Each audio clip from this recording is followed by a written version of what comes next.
Tudo bom, pessoal? De volta aqui no meu canal no YouTube, na noite desta sexta-feira, para a gente falar um pouquinho mais do Santos, que tem um jogo importantíssimo amanhã à noite, 21 horas, 9 horas da noite, contra o Palmeiras na Vila Belmiro. Jogo esse que, se o Santos vencer, ele sai da zona do rebaixamento. Tudo porque ele tem um jogo a menos do que o Vitória. Ele tem 32, o Vitória tem 33. Entendeu? O Santos tem 32, o Vitória tem 33. O Vitória tem 2 pontos a mais do que o Santos, 35 contra 33. Se o Santos ganhar, ele vai a 36. Segura o Vitória com 35 e com o mesmo número de jogos. Ou seja, o Santos só depende dele para não ser rebaixado. E como vocês mesmos dizem, eu vejo os comentários, aí é que mora o problema. O Santos depender só dele, porque nos últimos tempos o Santos não se ajuda. Não se ajuda. Mas vamos falar sobre isso. Vamos falar sobre a indicação do Rafael Claus, se confirmou para esse jogo. Vamos falar da presença da torcida hoje no treino, do destaque da seleção brasileira sub-17, está disputando o Mundial, o João Pedro, enfim, tem muita coisa, tá? Mas não se esquecem, amanhã eu trago um vídeo de pré-jogo. Esse vídeo hoje não vai ser um pré-jogo, amanhã eu vou trazer um pré-jogo e depois do jogo à noite vai ter mais um vídeo, combinado? Gente, mas vocês sabem muito bem que eu preciso que vocês se inscrevam aqui no canal. Se inscrevam no canal, dê um like, ative o sininho, hypa esse vídeo também. É tudo importante isso, tudo é importante. Gente, tô batendo quase 180 mil. Vocês vão me ajudar a chegar a 180. Você que não se inscreveu ainda, que tá aqui nesse vídeo, se inscreve. Se inscreve, me ajuda a chegar nos 180 mil, tá bom? Então, gente, o Rafael Claus foi de fato, porque ontem estava todo mundo comentando, tanto que no vídeo passado eu terminei falando, olha, tá todo mundo falando, etc e tal, vai ser o Claus, mas eu entrava no site da CBF e não tinha nada. Hoje, por exemplo, eu fiz lá o programa na Placar, das 11 até, das 11 até meio-dia e meia, e durante o programa eu estava olhando lá, não tinha nada, saiu no site da CBF agora à tarde.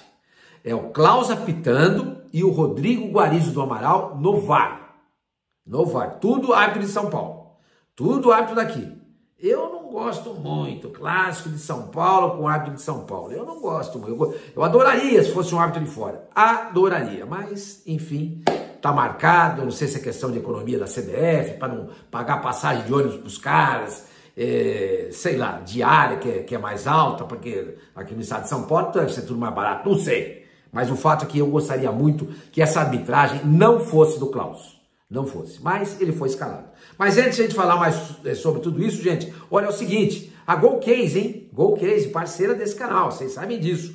Gente, é a última chance, o Copo Life, essa maravilha aqui, ó, coisa linda, tá? Coisa linda, esse Copo Life aqui, ele está saindo por menos de R$130. É a última chance, não perde, gente, vai lá, compra, é lindo demais. Vocês não fazem ideia de como isso aqui é legal. E é fácil de carregar. Ó, maravilha, show de bola. Menos de R$130, mas não perca, é a última chance, tá? Outro dia eu não sei nem quem mandou a mensagem, mas senhor, você só fala de copo e tal, mas não, tem mais coisa no site da GolCase, tem muito mais coisa. Eu não tenho aqui em mãos, mas, por exemplo, eu vou mostrar para vocês, aí vocês vão ver agora, a Bolsa Joy. A Bolsa Joy, olha que coisa linda, gente. A Bolsa Joy está saindo por menos de R$230. Por menos de R$230. Senhor Mano, mas é caro, mas é coisa boa, gente. A coisa é boa. Você vai comprar um carro bom, ele custa caro. Você quer morar num apartamento legal, ele custa caro. Você quer ir para um lugar lindo para conhecer numa viagem, custa caro. As coisas caras são boas. E essa Bolsa Joy, no final das contas, ela não acaba saindo cara. Tá? Porque a qualidade dela é maravilhosa. Dá uma olhada nessa outra aqui. É a Tote Daily. Tote Daily por menos de R$170. R$170. Essa Tote Daily a minha nora comprou. Tá para você personalizar, hein? Você pode botar teu nome. É coisa linda, tá? Produto de altíssima qualidade. Gente, importante dizer também que o site está com 70% de desconto. 70% de desconto, tá? Esse mês de novembro os caras piraram lá na GolCase. Piraram, entendeu? Não vacila. Aquilo que eu já falei para vocês. Comece a comprar agora o presente de Natal. Por exemplo, a Bolsa Joy. Pô, vou dar para minha mulher, vou dar para minha mãe, vou dar para minha namorada. Então você vai lá e já compra agora, pô. Para não chegar em dezembro, tá apertado. Tá bom? Gente, é o seguinte. O Rafael Claus, então, foi confirmado. O primeiro a noticiar isso, deixa eu ver aqui, pegar direitinho para vocês aqui, quem foi o primeiro a noticiar. Foi um portal ligado ao Palmeiras, igual esse o Diário do Peixe, o Meu Peixão, Meu Timão, foi um portal desse aí que noticiou isso. Deixa eu ver se eu acho aqui, porque foi inclusive um amigo meu, chama Nosso Palestra. Ele foi o primeiro a noticiar isso, que o Klaus, CBF define arbitragem para o jogo contra o Santos, tá? Porque é um portal Nosso Palestra, então eles falam do Palmeiras, tá?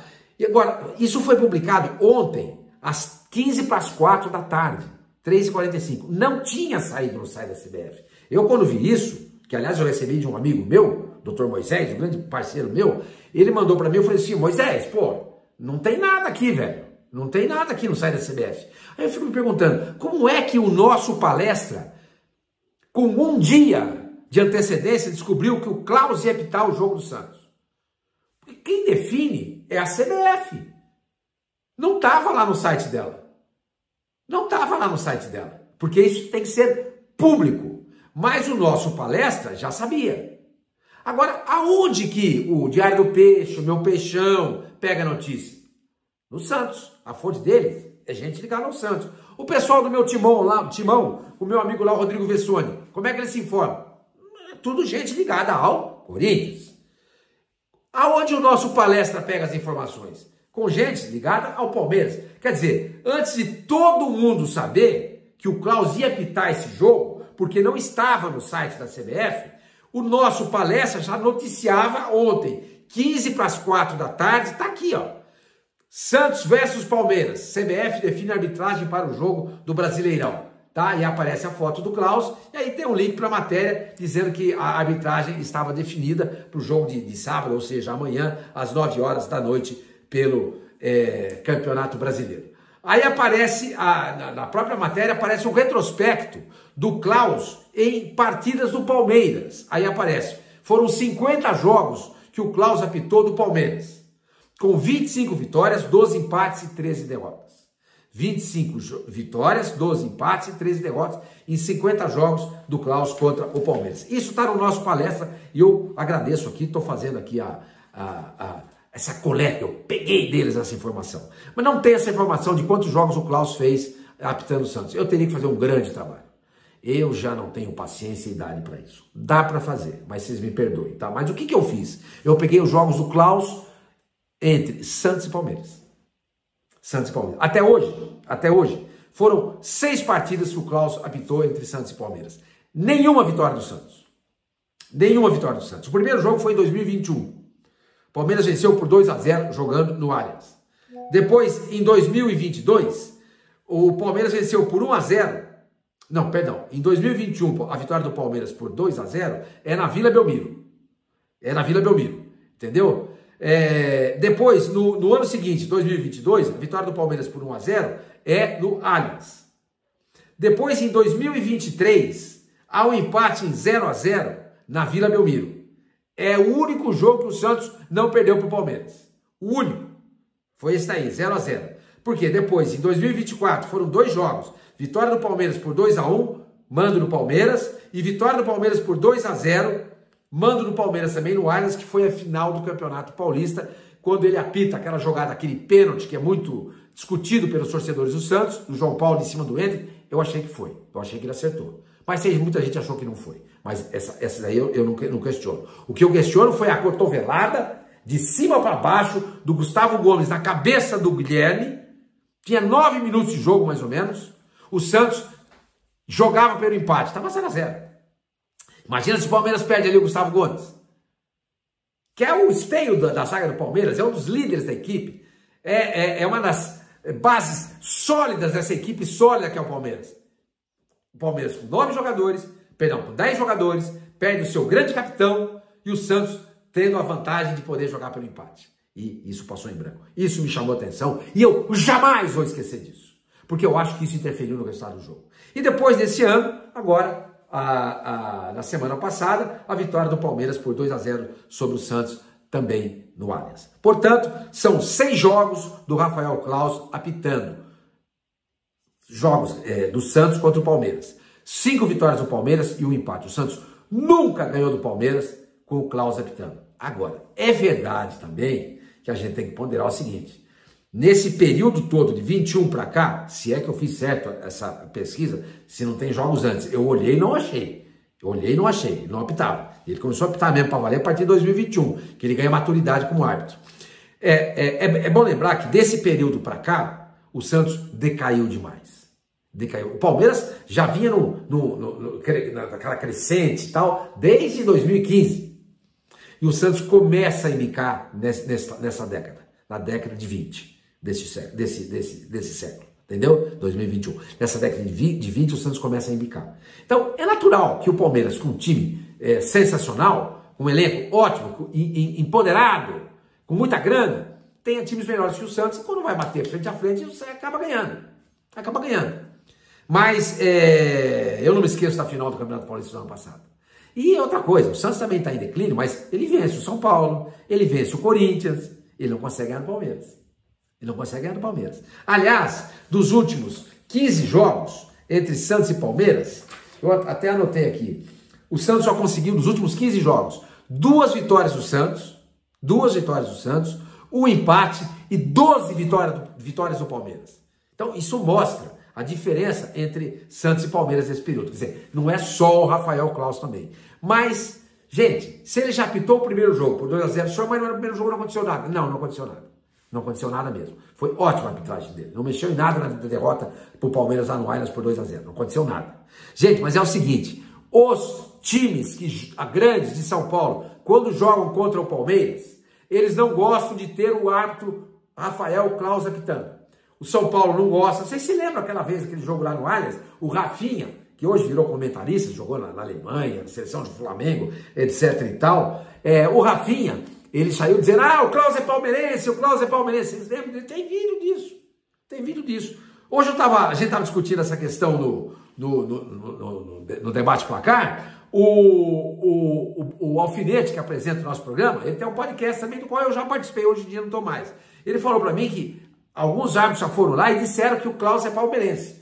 Eu não tenho... Aliás, eu disse isso uma vez, que ele era palmeirense, mas eu me arrependo de ter feito aquilo, porque eu não tenho certeza se ele é palmeirense ou não. Não tenho certeza. E eu acho que isso não interfere, porque eu, por exemplo, eu sou santista. Quando eu estou comentando o jogo do Santos contra o Palmeiras, por exemplo, eu procuro ser o mais isento possível.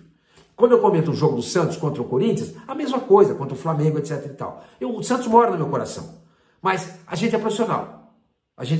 Então, o fato dele ser ou não palmeirense não importa. O fato é que toda vez que ele apita um jogo envolvendo o Palmeiras com um time grande, sempre o Palmeiras acaba sendo beneficiado, entre aspas, por decisões do Klaus a favor do Palmeiras, como eu disse, contrário aos outros times. O São Paulo fica incomodado quando o Klaus apita o jogo do Palmeiras, o Corinthians fica incomodado e o Santos também. Então, faltou sensibilidade à CBF na hora de escolher o árbitro para apitar esse jogo. Até porque ele apitou o jogo passado. Por que não pegou alguém de fora? Pega um árbitro de fora, até para você dar casca, dar cancha para esses caras. Mas não pegou o Klaus. Enfim, está escalado. Tomara que ele apite. Ele é bom árbitro. Eu não nego isso. Ele é bom árbitro. Mas quando o Palmeiras está envolvido, eu não sei o que acontece, rapaz. Ele, sei lá, ele toma as decisões aí, normalmente essas decisões não são favoráveis ao adversário do Palmeiras. Mas tomara que dê tudo certo. Acho que ele é bom árbitro, acho que ele é isento, tá? Acho que essa questão de se torce ou não pro Palmeiras, eu não sei. Mas aquilo que eu falei para vocês, eu como santista, analiso os jogos do Santos contra o Flamengo, contra o Palmeiras, contra o Corinthians, contra o Grêmio, e procuro ser o mais isento possível. Porque eu tenho compromisso com a verdade. Todos nós, todas as pessoas sérias, têm compromisso com a verdade. Até que se prove o contrário, o Klaus é também uma pessoa séria. Mas eu acho que foi uma infeliz escolha por parte da da Confederação Brasileira de Futebol, da CBF. E me chama a atenção o fato de, um dia antes, o nosso palestra ter anunciado, antes da CBF anunciar no site dela, a arbitragem, o nosso palestra trazer, com 24 horas de antecedência, que o Klaus ia apitar o jogo. Isso me chama a atenção. Aonde eles pegaram isso? Provavelmente informações colhidas com gente ligada ao Palmeiras. Então o Palmeiras já sabia. Então fica essa pulga atrás da orelha, gente. Entendeu? Outra coisa, pessoal. O Santos treinou hoje, hoje à tarde, o Vojvoda, amanhã nós vamos falar sobre o time, trabalhou com várias alternativas, eu quero deixar isso aí mais para amanhã, mas a torcida teve lá, teve presente, as organizadas, o torcedor comum, esse daí o Santos está se lixando para ele, o Marcelo Teixeira, não é só o Marcelo Teixeira, os presidentes têm medo de torcedor organizado, então eles querem estar sempre, ó, irmanado, de mãos dadas. Então eles vão lá e convidam os organizados. Mas não é só o Santos que faz isso não, hein? O Santos, o Corinthians, o São Paulo, o Palmeiras, todo mundo faz isso. Todo mundo faz isso. É uma pena, porque o torcedor comum, aquele que paga o sócio-rei e ajuda com a grana pro Santos, não foi convidado, por exemplo, para estar nesse treino. Por que o Santos não fez isso? Pega aí, na Baixada Santista, 500 torcedores. Manda para eles, escuta, estamos te convidando, entrada gratuita, venha, entendeu? Bota esses caras para ir lá, mas não, eles querem levar lá a torcida organizada, Santos, isso faz na arquibancada, gente, isso é lindo, isso é muito lindo, mas na arquibancada fica mais bonito e mostra, mas tudo bem, contagia o treino também, eu entendo, seria legal? Legal, então tudo bem, tem a organizada? Tem. As organizadas, beleza, sem problema. Mas leva o torcedor comum também, gente. O torcedor comum não pode ser ignorado. Como ele vem sendo ignorado, não só pelo Santos, hein? É bom dizer isso, eu faço questão de frisar, por todo mundo. Mas o Santos é o objeto do nosso canal aqui no YouTube, então eu estou falando absolutamente sobre o Santos, tá? E apareceram ali imagens do Neymar cumprimentando todo mundo, etc e tal. Ontem, vocês viram, tinha aquela faixa, Neymar, vamos só jogar bola, que foi colocada do lado de fora do CT do Santos. Do lado de fora do CT do Santos. Hoje apareceu uma outra faixa. Neymar, estamos com você. No mesmo local. No mesmo local. Então é a torcida dividida? Pode ser. Um amigo meu falou bem, ô senhor, mas está na cara que esse negócio foi o Marcelo Teixeira que mandou fazer, ou alguém do Santos. Eu falei, não seja maldoso assim, pô. Acho que não. Acho que foi torcedor mesmo. O mesmo jeito que o outro cara foi lá e pediu para ele jogar bola, esse aí foi lá dizendo, olha, não é bem assim, nós estamos com você. Legal, isso é importante mostrar que o Santos está junto com o Neymar. Agora o Neymar tem que se ajudar. Neymar, você tem que se ajudar. Então, o que a gente espera? Você jogando bola. Porque se você fizer isso, nós estamos junto com você. Esquece a arbitragem. Esquece a arbitragem. Esquece falhas que vão acontecer dos seus companheiros. Aliás, você falhou feio. No jogo foi contra o Atlético? Não. Que jogo foi? Você deu uma furada, que o Lautaro te deixa na cara do gol, você fura. Foi contra o Cruzeiro? Eu não me lembro quem foi. Imagina se o Lautaro sai com você. Porra, Neymar! Tá 0-0. Se você faz 1-0 aí, a gente ganha o jogo. Porque sai na frente e não sei o que. Imagina se o cara faz isso. Foi o que você fez com o Zé Rivaldo. Não pode, cara. Então se ajuda. Se ajuda porque a torcida tá com você. Desde que você jogue só bola e não tenha distrações. Outra coisa, parece estar tendo a final da Kings League hoje, né? Tem o time do Neymar, vai estar lá na final. Mas a concentração começou logo após o treino. Eu, sinceramente, ficaria absolutamente apatetado, abobalhado, se eu visse, surpreso, se eu visse uma foto do Neymar nesse evento hoje à noite. Porque o Santos está concentrado. O Santos está concentrado. Ele não pode sair da concentração do Santos para ir nesse evento da Kings League. Espero que amanhã eu não acorde com uma foto do Neymar nesse evento que vai ser o primeiro jogo às 7 horas da noite, a final vai ser às 9. Tá? Bom, enfim, na hora que sair esse vídeo aqui já aconteceu tudo isso. Outra coisa, pessoal, para a gente encerrar esse nosso bate-papo aqui. João Pedro, goleiro da Seleção Brasileira Sub-17. O Brasil empatou com o Paraguai 0-0. Aliás, eu até esqueci onde é que está sendo. Bom, deixa para lá, onde é que está sendo esse torneio. O Brasil empatou 0-0 com o Paraguai. Com 5 minutos de jogo, o Brasil teve um jogador expulso. O Brasil passou o jogo inteiro com um jogador a menos em relação ao Paraguai. E amassou o Paraguai. Perdeu várias chances. E teve um gol anulado e bem anulado. Aí a decisão é para os pênaltis. Para ver quem é que ia para as oitavas de final. O João Pedro, goleiro da Seleção Brasileira, que é goleiro do nosso Santos, 1,98 m de altura, pegou 3 penalidades. 3. Puta, a gente sente tanta falta de goleiro do Santos pegar pênalti, né? Pegou 3. E esse moleque já está treinando com o principal. Já está treinando com o principal. No ano passado, pela Série B, no jogo contra o Amazonas, lá em Manaus, o Santos perdeu por 1-0, gol do tal do Enio, que depois jogou no Juventude. Nesse ano mesmo, no jogo do primeiro turno do Santos Juventude, ele jogou contra o Santos. O Santos perdeu por 1-0, gol do Enio. Nesse jogo, o João Pedro pegou banco. Foi a única vez que ele ficou no banco do time principal. Mas é sub-17, entendeu? É moleque ainda, mas parece que a gente tem um grande goleiro. E se tiver de fato um grande goleiro e aparecer uma proposta aí pelo Brasão no futuro, vende. Nós temos um moleque nosso, cria da base, tá bom? E para encerrar, por falar em moleque nosso, cria da base, o Robinho deve ser titular amanhã, hein? Eu achei o máximo. Gente, então não esquece, então amanhã cedo eu já venho com um vídeo aqui no canal com pré-jogo de Santos e Palmeiras, tá? E à noite, depois do jogo, tem mais um vídeo aqui no canal do Sr. Mãe, tá bom? A gente se fala. Tchau, tchau.